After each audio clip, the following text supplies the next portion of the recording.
Hi, நான் உங்கள் VRB. பதிவு என்னன்னு கேட்டிங்கன்னா, இன்றைக்கி வாக்காளர் அட்டையை திருத்தம் பண்ணுறதுக்கு பல கட்சிகள் இன்றைக்கி போராடி கொண்டே இருக்கிறது. இதுக்கெல்லாம் ஒரே ஒரு காரணம் கேட்டிங்கன்னா, அவங்க போலி வாக்காளர் வச்சு இந்த தமிழ்நாட்டு மக்களையும் நம்மளையும் ஏமாற்றுவதை திருத்த வேண்டும், மாற வேண்டும் என்பதே மோடிஜி சென்ட்ரல் கவர்மெண்ட்டோட ஒரு சின்ன ஒரு கால்குலேஷன். என்னென்னு கேட்டிங்கன்னா, எல்லா நாட்டிலையுமே எல்லாருமே தமிழர்கள் வாழக்கூடிய பூமியிலும் சரி, தெலுங்கானா வாழக்கூடிய ஹிந்தி, மலையாளம், கர்நாடகா அத்தனையுமே சிபிஐன்னு ஒன்று உண்டு.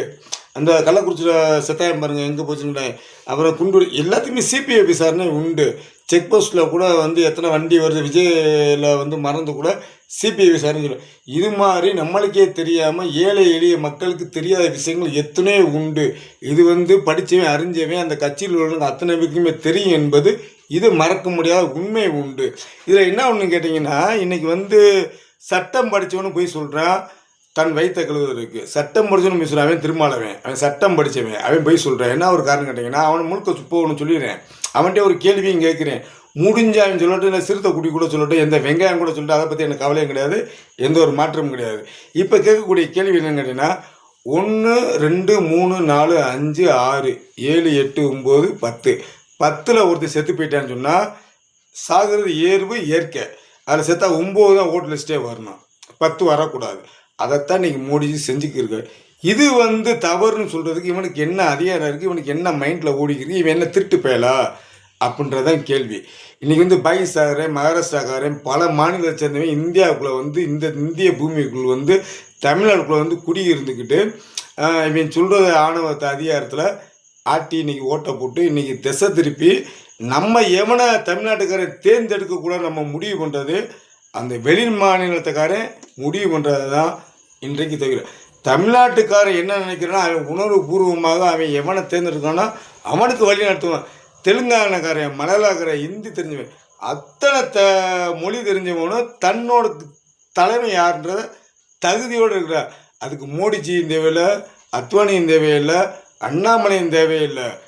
தன்னோட ஸ்டாலின் வரட்டும், இல்லை எடப்பாடி வரட்டும், இல்லை விஜய் வரட்டும், இல்லை சசிகலா வரட்டும், இல்லை தினகரன் வரட்டும், இல்லை ஓபிஎஸ் வரட்டும், தமிழக மக்களை முடிவு பண்ணணும்டா. நீ என்ன கள்ள ஓட்டை போட்டு உள்ளுக்குள்ளே நுழையிறேன்னு சொல்லி தான் இன்றைக்கி மோடிஜி எடுக்கிறாரு. நான் என்ன ஒரு கேள்வி கேட்குறேன்னு கேட்டிங்கன்னா, இது அரசியல் புறா.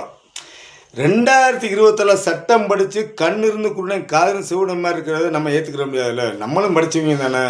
ஒரு கேள்வி கேட்குறேன் திருமாவளவனுக்கு மட்டுமே. ஓட்டலில் சக்கிலியம், பறையம், பல்ல, வன்னியர், கோனார், செட்டியார், ஆசாரி எவ்வளோ ஒரு நெகட்டிவ் நிற்கிறேன். அவங்க பூராமே ஒரு தொழிலை கற்றுக்கிட்டு நீங்கள் ஓட்டலில் இருக்கிறேன். பக்கத்து தெருவுக்காரங்க தெரியாமல் இருக்க, உன் வீட்டு பக்கத்தில் உள்ளவங்களுக்கு தெரியாமையாக இருக்குது. இவன் என்ன காதி என்னன்னு அதில் ஏறாமல் போகிறேன் வரோம். நாங்கள் போனால் ஒரு தாய் மக்களை தமிழ் மக்கள் வாழ்கிறோம். அதில் பிழைவுபடுத்துகிறவனே திருமணம் ஒருத்தந்தேன். இவன் செத்தால் தமிழ்நாட்டு மக்களுக்கும் மோட்சம் என்பதை சொல்லி இதுக்கு முட்டு கொடுக்க மு.க. ஸ்டாலினும் அறிவில்லாமல் நடப்பதை நினச்சி தான் இன்றைக்கு கவலையோடு இந்த பதிவை போடுகிறேன். இவனை உங்கள் கட்சியிலிருந்து துரத்தி விடுங்கள் என்பதே எனக்கு. ஏன்னா விடியல் அரசு பல சாதனைகள் பண்ணியிருக்கு. என்ன பண்ணிட்டுன்னா, பெண்களுக்கு 1000 ரூபா கொடுத்துருக்கு, இலவச பஸ்ஸு விட்டுருக்கு, மக்கள் மத்தியில் நல்ல வரவேற்பு இருக்குது. ஆனால் நீங்கள் இந்த ஒயின் ஷாப்பை அடைப்பேன்னு சொன்னது தான் தவறாக இருக்கிறது. அதை கொஞ்சம் நீங்கள் மாற்றிக்கொண்டால் அடுத்து நீங்கள் ஆட்சி புரிவதற்கும் நன்மை உண்டு. ஏன்னா மக்கள் தீர்ப்பை மைசூர் மக்களோடு மக்களாக வாழக்கூடிய நான் போடுற பதிவை ஏற்றுக்கொண்டால் இன்றைக்கு நீங்கள் கண்டிப்பாக ஜெயிப்பீங்க. ஆனால் திருமாவளவன் இருக்கக்கூடிய கட்சி இனி தமிழகத்தில் மீறவே ஏறாது என்பதை சொல்லி. ஏன்னு கேட்டிங்கன்னா, அவன் தனக்காக வாழக்கூடிய ஒரு கல்வன், பிறருக்காக வாழக்கூடிய தலைவனே கிடையாது. அவனை தலைவன் நினைச்சவனுக்கு தருதலையாக தான் பின்னால் தெரியும் என்பதை இந்த 13 சொல்கிறேன். அது ஸ்டாலினுக்கும் பொருந்தும், அவன் கட்சி தொண்டனுக்கும் பொருந்தும் என்று சொல்லி என்ற அன்புடன் விஆர்பி இந்த நாட்டு மக்களை ஏமாற்றுவதை கல்வனை ஒவ்வொரு இந்திய குடிமகனும் எடுத்து சொல்ல வேண்டும் என்பதே என் பதிவு என்று சொல்லி பாய்.